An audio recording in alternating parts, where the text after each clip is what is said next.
everybody, and welcome to Connect Kids. Thank you so much for joining us tonight. We are going to have a great lesson from the Bible, and we're going to do some praise and worship, so let's get started. My name is Susanna, but you can call me Suze. We're going to kick the day off by singing about God together. So everyone stand up and sing along.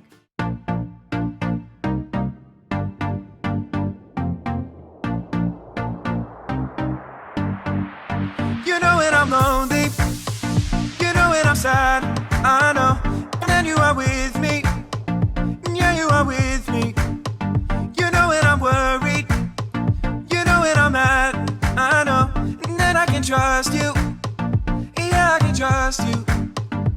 You don't want perfection, you just want my best. And when my mind is racing, you will give me rest. God is greater, greater than my feelings. He knows everything, He knows everything. God is greater, greater than my feelings. He knows everything, He knows everything. You know when I'm lonely, you know when I'm sad, I know, and then you are with me, yeah, you are with me. You know when I'm worried, you know when I'm mad, I know, and then I can trust you, yeah, I can trust you.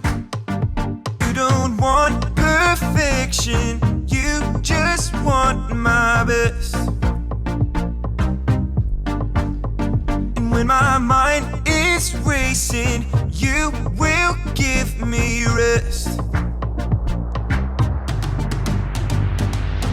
God is greater, greater than my feelings. He knows everything, He knows everything. God is greater, greater than my feelings.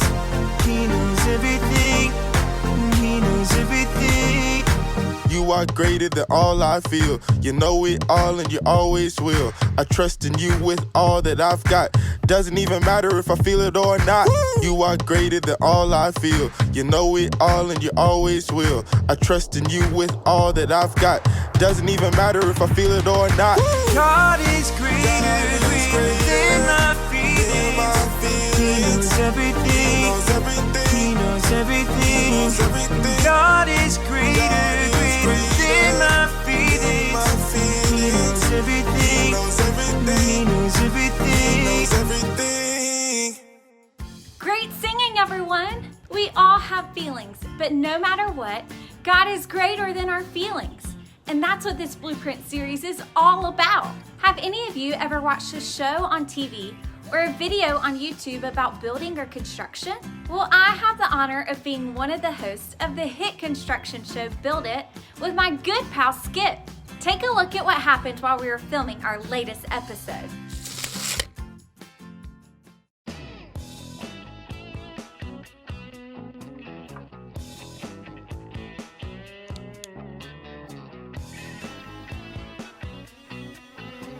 Working with the excavator, working with the excavator, working with the excavator. Yeah! Beep, beep, beep, beep, beep. Hey Skip, what are you working on? Oh, hey Suze. I'm just working on the plans for an office I'm about to start building downtown. Okay, so how's it going?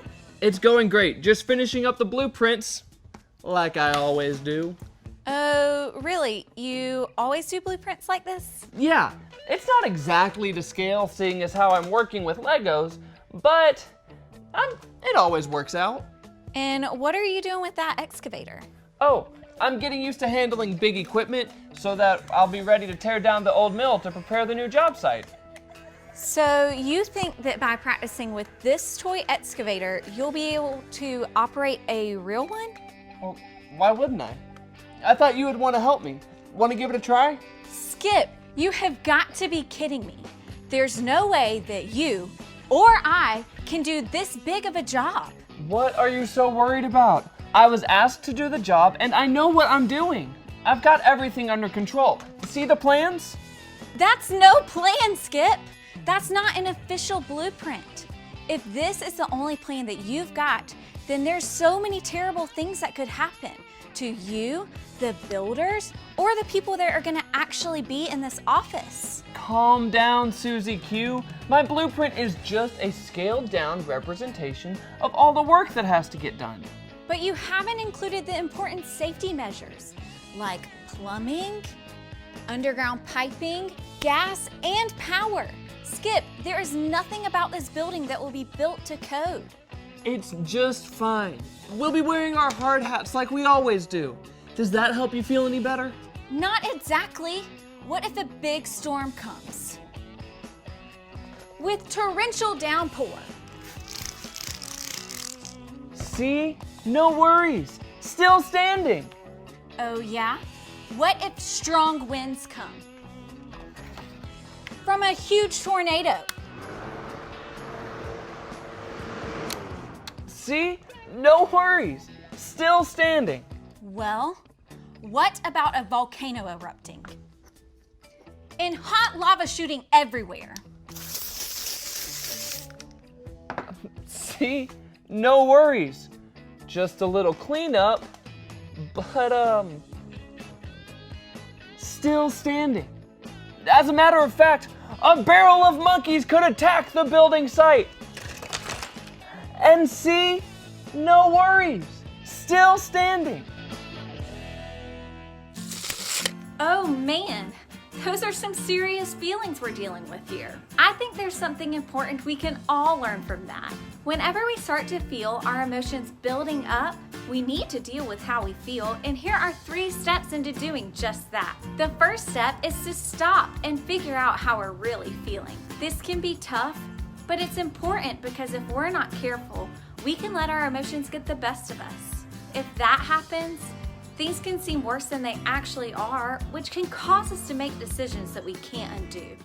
Skip wasn't worried at all about the big job he was working on, but I sure was. Some of the things we face are big and scary, and we can all worry sometimes. But worry starts in small ways and gets out of control in no time. And before we know it, we'll find ourselves scared of what might happen next. So now that we've stopped and figured out how we're feeling, the next thing we need to do is look at what's really going on. Some of the things worrying me were real, but the other things, like a barrel of monkeys falling from the sky, were a little out there. But if I would have looked at what was really going on, I would have remembered that I have no reason to worry. And that's because God has it all under control. I know that because I do my best to listen to what He says. And that's step number 3. Listen. We've got to listen to God's blueprint for life, the Bible. God gave us the Bible as the blueprint for us to deal with how we feel. Here, check this out. Hey everybody, listen up. Here's what God has to say. Has to say about what? Well, I was just about to tell you Wait, that... is it good news or bad news? Like, good news as when we're having pancakes for dinner? Pancakes? What are you even talking about? Oh no! Is it bad news? As in velociraptors are prowling around downtown with laser beams coming from their eyes and they're stealing everyone's pants? So many pants! It's got me so worried. Let me stop you right there. That's what our story is about. About pants? Ha ha, not pants. Worrying. There are so many things we can worry about, and God has something to say about it. So let's jump into our story about Gideon. Gideon! My main man! But wait, what did he have to worry about? Great question, and great place to start. So, Gideon was an Israelite. The Israelites were God's chosen people, but they started to do some really bad things that upset him. Oh, like cheating on tests and staying up past their bedtimes? That's like bad. Oh, even really badder than that. They started to disobey God, so he let a mean group of people, the Midianites, rule over them. For years, they would attack the Israelites and destroy their crops. Oh man, bullies who take your lunch money? Definitely lots to worry about. Oh yeah, and this went on forever. Finally, the Israelites shouted out to God, asking for his help. Time to throw up the bat signal. Even though the Israelites had started worshiping false gods, the one true God heard their cries. He had an idea and was about to come through for them big time. He was going to give them a shrink ray gun so they could turn the Midianites into little baby ants. Now that's an idea. Oh, it's an idea, all right. And that's where Gideon comes back into the picture. Gideon, who was hiding while separating the wheat they used for bread, was worried that if the Midianites knew he had food, they would take it. That's when God sent an angel who said to Gideon, "Mighty warrior, God is with you." Gideon did not feel like God was with them and asked the angel about all the bad things that were happening. That's when God himself spoke to Gideon. He said, "You are strong. Go and save Israel from the power of Midian. I am sending you." Well, I guess it doesn't get much more clear than that, right? Well, you'd think so, but Gideon was still worried. He wondered why on earth God would choose him to go save everyone. It's not like he came from a strong family. Gideon didn't feel important at all. God reassured Gideon that he would be with him, but Gideon needed a sign. So he asked God to stick around for a minute while he prepared an offering. I'm sure God didn't mind waiting since he's got all the time in the world. Gideon whipped up some bread and goat stew, brought it back, and placed it on a rock.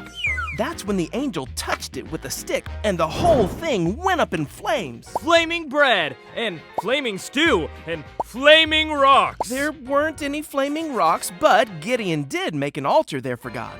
And speaking of altars, that same night, Gideon snuck around. Like a ninja dressed in all black, throwing ninja stars at the other altars, and slicing a pole in half using a samurai sword. Gideon didn't have ninja stars or a samurai sword, but he did destroy the altar and pole his family had used for worshiping false gods. Yeah, that's what I meant to say. Gideon did all this at night because he was afraid and worried that his family would be very angry with him.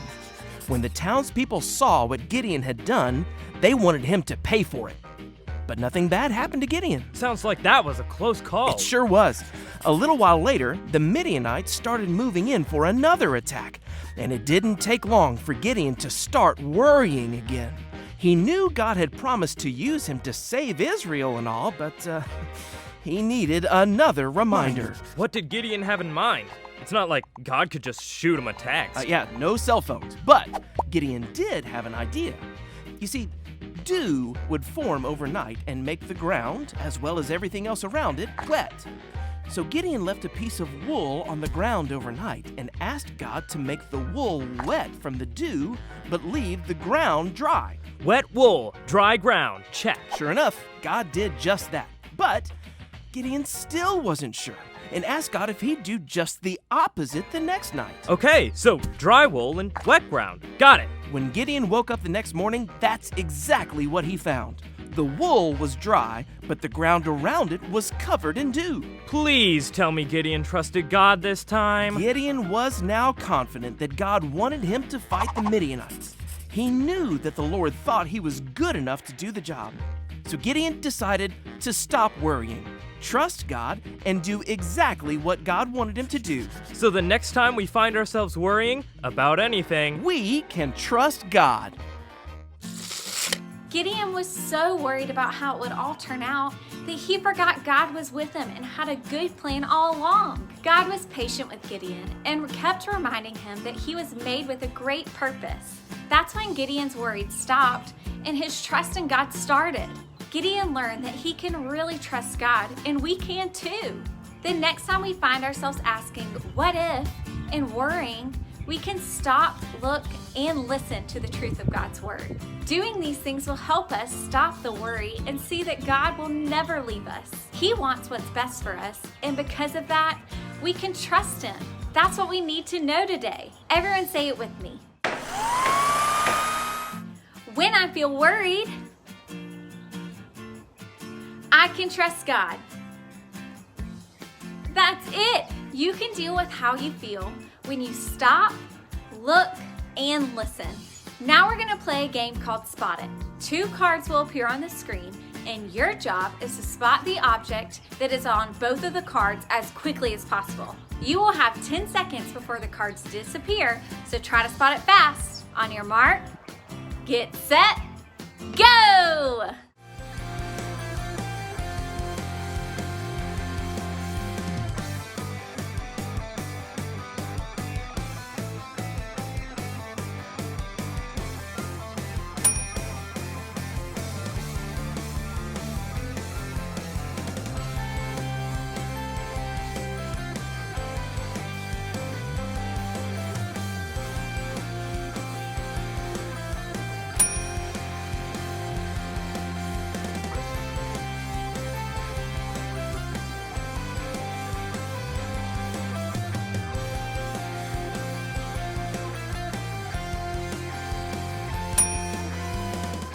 right, everybody, it's time for some music. Let's stand up together and worship.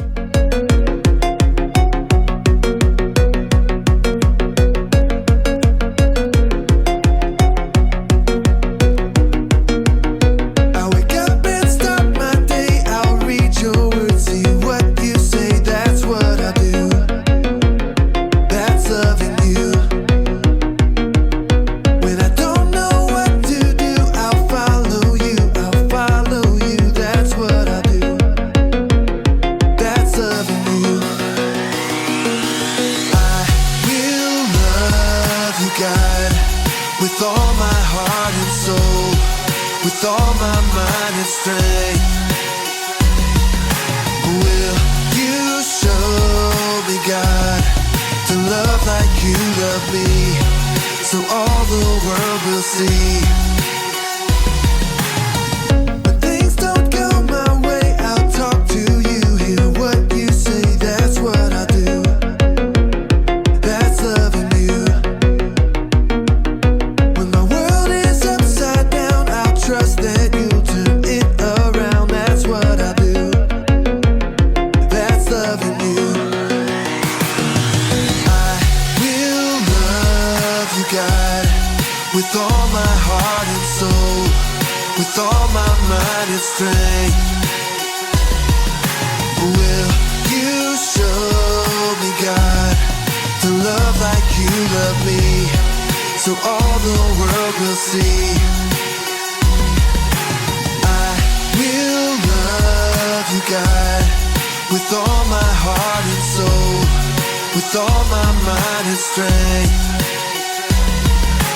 Will you show me, God, to love like you love me, so all the world will see.